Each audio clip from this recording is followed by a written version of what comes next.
بالله من الشيطان الرجيم بسم الله الرحمن الرحيم يا أيها الذين آمنوا اتقوا الله حق تقاته ولا تموتن إلا وأنتم مسلمون صدق الله العلي العظيم میرے محترم بزرگوں دوستوں دینی بھائیوں، اللہ رب العزت کا کرم ہے، احسان ہے، اس کا فضل ہے کہ اس پاک ذات نے ہمیں اور آپ کو سب سے بڑی دولت سے نوازا ہے کہ ہم کو پیارے حبیب صلی اللہ علیہ وسلم کی امت میں پیدا فرمایا اور اپنا پیارا دین اسلام ہم سب کو عطا فرمایا، جس کے بارے میں صحابہ کرام رضی اللہ عنہم اجمعین فرماتے تھے کہ ہم لوگ ذلیل لوگ تھے، لیکن اللہ نے اس اسلام کی وجہ سے ہم کو عزت دی، اس دین کی وجہ سے عزت دی۔ میرے محترم بزرگوں دوستوں، اللہ کے نبی صلی اللہ علیہ وسلم کے دور میں ایک سپر پاور قوم تھی جس کو کسریٰ کہا جاتا ہے۔ کسریٰ بادشاہ، اس جیسا بادشاہ دنیا میں کوئی نہیں ہوا۔ وہ کسریٰ بادشاہ اتنے جاہ و جلال والا اور اتنا دولت و ثروت والا تھا اور اتنا اپنے آپ کو بڑا سمجھتا تھا کہ اس کو اپنی شان و شوکت ظاہر کرنے کے لیے جو اس نے تخت بنوایا تھا، اس کے بارے میں کتابوں کے اندر لکھا ہے کہ 300 فٹ لمبا اس کا تخت تھا، شاہ کسریٰ کا 300 فٹ لمبا تخت اور 250 فٹ چوڑا تھا جس پر وہ بیٹھا کرتا تھا۔ اندازہ لگائیں، 300 فٹ لمبا اور 250 فٹ چوڑا، جس پر 53 من سونا لگا تھا، 1232 من چاندی لگی تھی، 14,000 کیلیں لگی تھی جس سے جوڑا گیا تھا اس کو۔ اس تخت پہ بیٹھ کر کے حکومت کرتا تھا اور اپنے آپ کو سب سے بڑا سمجھتا تھا، اور اس کے سر پر 2.5 من کا تاج جس کو سجا کر کے بیٹھا کرتا تھا۔ اب 2.5 من کتنا وزنی ہوگا، اس کو سر پہ نہیں رکھا جا سکتا، اس لیے اس نے ایک طریقہ نکلوایا کہ اپنے چھت سے اس کو جو ہے زنجیروں کے ذریعے لٹکا دیا اس تاج کو، اور جو زنجیر تھی اس کو ایسے رنگ سے پینٹ کیا گیا تھا کہ جو پینٹ جو ہے نظر نہیں آتا تھا، آدمی سمجھتا تھا کہ سری پہ رکھا ہے، حالانکہ لٹکا رہتا تھا جیسے پنکھا اس زمانے میں ہے۔ اور کسریٰ بادشاہ اس کے نیچے آ کے تخت پہ بیٹھتا تھا تو تاج اس کے سر میں سما جایا کرتا تھا۔ وہی تاج جب مسلمانوں نے کسریٰ کو فتح کیا تو صحابہ کرام کے بچے اس کے مدینے کی گلیوں میں فٹ بال کی طرح کھیلتے تھے اور کہتے تھے کہ عزت اس تاج میں نہیں، کسریٰ اس تاج میں عزت سمجھتا تھا، اگر عزت اس میں ہوتی تو آج ہمارے قدموں میں نہ ہوتا۔ عزت اللہ کے نبی صلی اللہ علیہ وسلم کے طریقے میں ہے کہ صحابہ کے پاس دنیاوی اتنا ساز و سامان نہیں تھا، نہ لاؤ لشکر تھا، لیکن ایمان کی قوت تھی، دین اسلام پر عمل پیرا تھے، تو اللہ نے کسریٰ بادشاہ کے اس حکومت کو ٹکڑے ٹکڑے کر دیا، اور اس کے محل کے اندر چھپے ہوئے تہخانے تھے 100 کے قریب، جس کے اندر 30 خرب سونے کے سکے رکھے گئے، 30 خرب سونے کا سکہ، اور اس کے پاس ایک قالین تھا جس پر بیٹھ کر وہ موسم بہار کا لطف اٹھاتا تھا۔ جب موسم بہار آتا تھا، ٹھنڈی کا موسم، تو اس قالین پر بیٹھ کر کے وہ اپنی جو ہے خوشیاں مناتا تھا، بیٹھ کر شراب پیتا تھا۔ اس قالین کے بارے میں لکھا ہے اتنا قیمتی قالین تھا، اس کی نظیر نہیں ملتی ہے، ایسا عجوبہ تھا کہ صحابہ کرام دیکھ کر دنگ رہ گئے۔ اس پر موتیوں کی نہر بنائی گئی تھی، اس قالین پر سونے، چاندی، ہیرے جواہرات، لال زمرد، ان کے تاروں سے اس کو جو ہے سجایا گیا تھا۔ اس کے پتھر اسٹون سے، اس کے تاروں سے اس کو سجا کر کے پورے ایران کے ملک کا نقشہ بنایا گیا تھا۔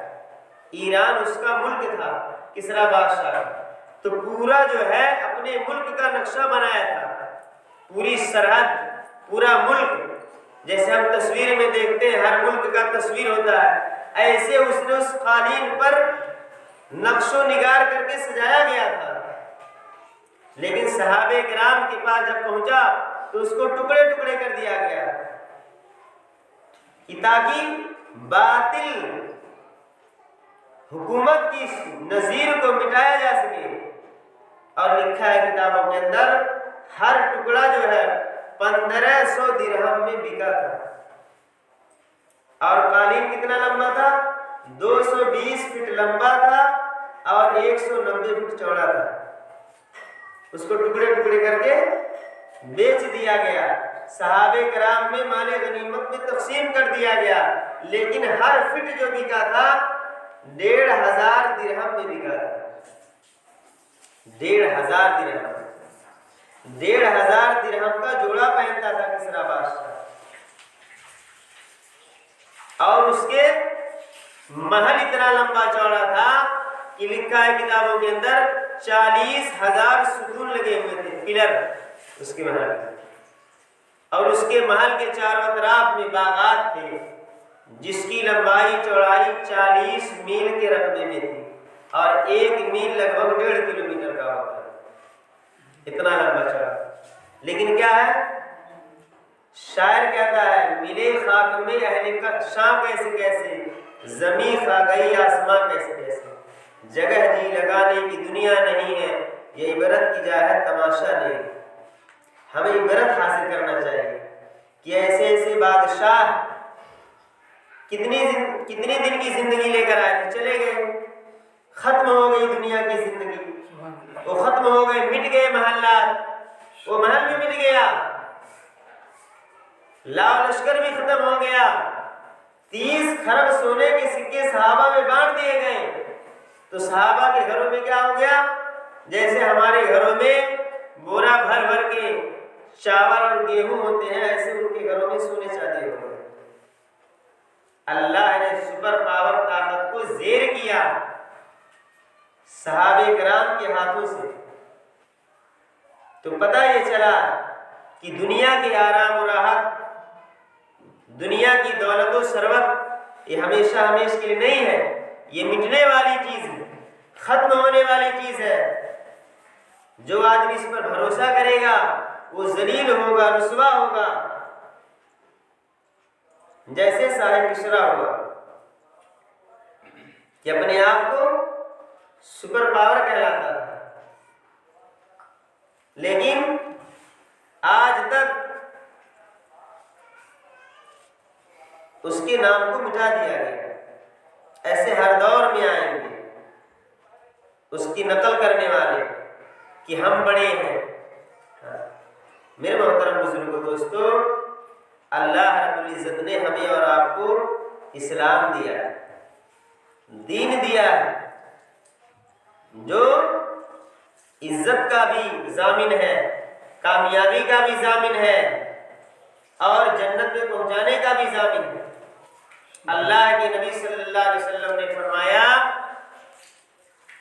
کہ جو اس دین کے مطابق زندگی گزارے گا اللہ اس کو دنیا میں بھی کامیاب کریں گے، آخرت کے اندر بھی کامیاب کریں گے۔ دین کیا ہے؟ ہم سمجھتے دین کوئی بوجھ ہے، کوئی بھاری بھرکم چیز ہے، کوئی ٹیکس ہے کہ جو جرمانے کے طور پر عائد کیا گیا، ہم بھاگتے ہیں۔ دین کیا ہے؟ اللہ کا حکم، نبی اکرم صلی اللہ علیہ وسلم کا طریقہ۔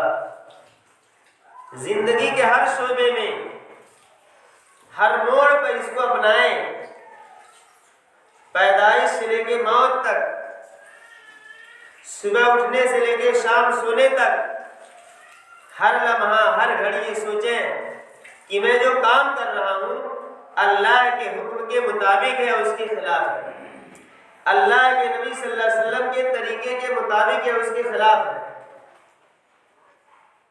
اگر ہے تو دین بن گیا، اللہ دونوں جہاں میں سرخرو کریں گے۔ صحابہ کرام کی مثالیں ہمارے سامنے، ہم صرف غربت والی مثال دیکھتے ہیں، ڈھونڈتے ہیں، سنتے ہیں۔ حضرت عثمان رضی اللہ تعالیٰ عنہ عشرۂ مبشرہ میں سے ایک مجلس میں جن کو اللہ کے نبی صلی اللہ علیہ وسلم نے بشارت دی ہے کہ 10 صحابہ جنتی ہیں، ایک بیٹھک میں اللہ کے نبی صلی اللہ علیہ وسلم نے 10 صحابہ کو نام گن کر بتایا، ابو بکر جنتی، عمر جنتی، عثمان جنتی، ایسے 10 صحابہ کا نام گن، اس میں سے حضرت عثمان رضی اللہ تعالیٰ عنہ کا بھی نام تھا۔ لیکن لکھا ہے سیرت کی کتابوں میں حضرت عثمان رضی اللہ تعالیٰ عنہ اتنے بڑے کاروباری تھے دنیا کے کہ 1000 درہم کا کپڑا پہنتے ہیں۔ کتنے کا؟ 1000 درہم کا۔ تو میں نے اس کا حساب لگوایا، آج کے ریٹ میں 2,70,000 ایک روپیہ ہے۔ 2,70,000 ایک روپیہ، ایک جوڑا جو پہنتے تھے حضرت عثمان غنی رضی اللہ تعالیٰ۔ تو غریب ہوتے پہنتے، اللہ نے ان کو دنیا کی بھی دولت دی تھی۔ اب سوچیں اتنا مہنگا جوڑا کہ 1000 درہم کا جوڑا پہنتے تھے وہ، اللہ نے اتنی دنیا دی تھی، لیکن آخرت بھی مل چکی کہ دنیا میں جنت کی بشارت ملی۔ کیوں؟ ان کا ہر عمل اللہ کے حکم کے مطابق، نبی اکرم صلی اللہ علیہ وسلم کے طریقے کے مطابق۔ ہر حال میں ہمیں یہی سوچنا ہے، مسجد میں آ رہے ہیں، آنے کا طریقہ کیا ہے؟ سب سے پہلے داہنا قدم رکھیں، دعا پڑھیں، اللہم افتح لی ابواب رحمتک۔ دنیا کی باتیں نہ کریں، جب نکلیں تو دعا پڑھیں، بایاں قدم پہلے نکالیں،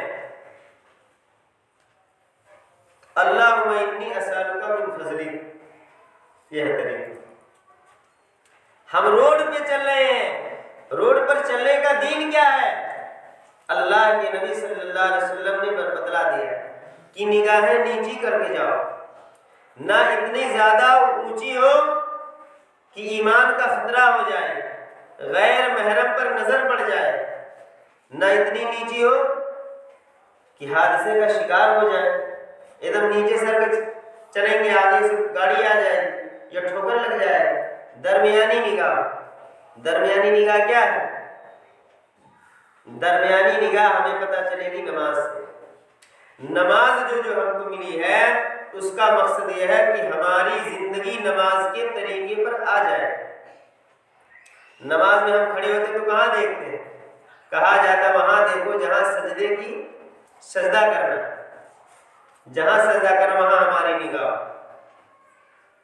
جیسے ہم نماز کے اندر غلط نہیں بول رہے ہیں، نہ غلط سن رہے ہیں، نہ ہماری آنکھ غلط دیکھ رہی ہے، جسم کا کوئی اعضا غلط کام نہیں کر رہا ہے۔ ایسے جو مسلمان ہے، کلمہ پڑھ لیا ہے، اس کے اوپر یہ ذمہ داری ہو گئی کہ اب اس کی مسجد کے باہر والی زندگی بھی 24 گھنٹے کی اسی پابندی سے گزرے، کہ ہماری خوشی ہو، غمی ہو، کسی سے ملنا ہو جلنا ہو، ہر جگہ اللہ کے حکم، نبی اکرم صلی اللہ علیہ وسلم کے طریقے کو اپنائیں۔ میرے محترم بزرگوں دوستو، یہی دین ہے، اسی دین کے مطابق ہم کو چلنا ہے، ورنہ کیا ہوگا؟ ہم سارا عمل کرتے ہیں، ہم کاروبار بھی کر رہے ہیں، دکان بھی کر رہے ہیں، کھیتی باڑی بھی ہو رہی ہے، شادی بیاہ بھی ہو رہی ہے، لیکن کیا ہے؟ اپنی من مرضی ہو رہی ہے۔ اسی وجہ سے آج مسلمان ہر جگہ پریشان ہے، ہر جگہ پریشان ہے۔ کیوں؟ قرآن کریم کے اندر اللہ نے فرمایا ہے الا بذکر اللہ تطمئن القلوب، کہ دلوں کو سکون جو ملے گا اللہ کی یاد سے ملے گا۔ اور اللہ کی یاد کس میں ہے؟ دین کے اندر، عبادت کے اندر، نیک اعمال کے اندر۔ تو جو بھی عمل ہم کریں گے وہ دین بنے گا، عبادت بنے گا جب اللہ کے نبی صلی اللہ علیہ وسلم کے طریقے کے مطابق ہو۔ چاہے شادی بیاہ ہو، چاہے دکان ہو، چاہے کھیتی باڑی ہو، چاہے کھانا پینا ہو، کچھ بھی ہو، جب ہم اللہ کے نبی صلی اللہ علیہ وسلم کے طریقے کے مطابق کریں گے تو ثواب بن جائے گا۔ ورنہ کیا ہوگا؟ جانور اور ہم میں کوئی فرق نہیں رہے گا۔ جانور بھی کھاتا ہے لیکن اس کے لیے کوئی طریقہ نہیں، لیکن ہمارے لیے طریقہ ہے، نمونہ ہے اللہ کے نبی صلی اللہ علیہ وسلم کی پوری زندگی۔ اسی وجہ سے اللہ کے نبی صلی اللہ علیہ وسلم کی سیرت میں آتا ہے کہ ایک مرتبہ اللہ کے نبی صلی اللہ علیہ وسلم نے ایک جوڑا پہنا تھا، 63 اونٹنیوں کے بدلے میں خریدا تھا، 63 اس کو پہنا پھر صدقہ کر دیا۔ تو کیا ہو گیا؟ اب ہمارے لیے نمونہ بن گیا۔ اللہ نے جن کو دولت دیا ہے، پیسہ دیا ہے، تو کنجوسی سے کام نہ کریں، اپنے اوپر بھی خرچ کریں، دوسرے کے اوپر بھی خرچ کریں۔ اللہ نے جس کو جس درجے کا بنایا ہے اسی اعتبار سے کہتے ہیں کہ اللہ نے جو نعمت دی ہے اس کو ظاہر کرو، کنجوسی نہ کرو۔ اللہ نے ہمیں دیا، اچھے سے اچھا کھائیں، اچھے سے اچھا پہنیں، خود بھی کھائیں، دوسروں کو کھلائیں، اللہ کے راستے میں صدقہ کریں، دوسروں کی مدد کریں، لیکن فضول خرچی نہ کریں، ناجائز کاموں میں نہ خرچ کریں، گناہ کے کاموں میں نہ خرچ کریں، بلکہ ثواب کے کاموں میں۔ ہماری اچھا گھر ہو، اچھی گاڑی ہو، اچھا کپڑا ہو، اچھا کھانا ہو،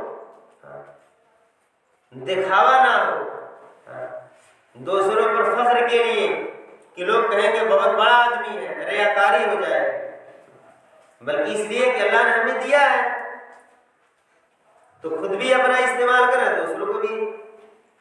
تو میرے محترم بزرگوں دوستو، اللہ رب العزت نے دنیا کے سارے انسانوں کی کامیابی، صرف مسلمان کی نہیں، سارے انسانوں کی کامیابی اپنے اس مبارک دین کے اندر رکھی ہے۔ اس دین پر ہم سب کو چلنا ہے، چاہے غریب ہو، امیر ہو، پڑھا لکھا ہو، ان پر سب کو چلنا ہے۔ جس کو جتنی بات معلوم ہے اس پر عمل کرے۔ قیامت کے دن نہیں پوچھا جائے گا کہ عالم بنے تھے، مفتی کیوں نہیں بنے، یہ پوچھا جائے گا جتنی جانکاری تھی اس پر عمل کیا کیا، جتنی جانکاری تھی اس پر عمل کیا کیا۔ اس لیے جس کو اللہ نے جتنی جانکاری دی ہے، جتنا علم دیا ہے، اس کے مطابق عمل کرے، انشاءاللہ اس کے ذریعے سے دنیا بھی ہماری کامیاب ہو جائے گی، آخرت بھی کامیاب ہو جائے گی۔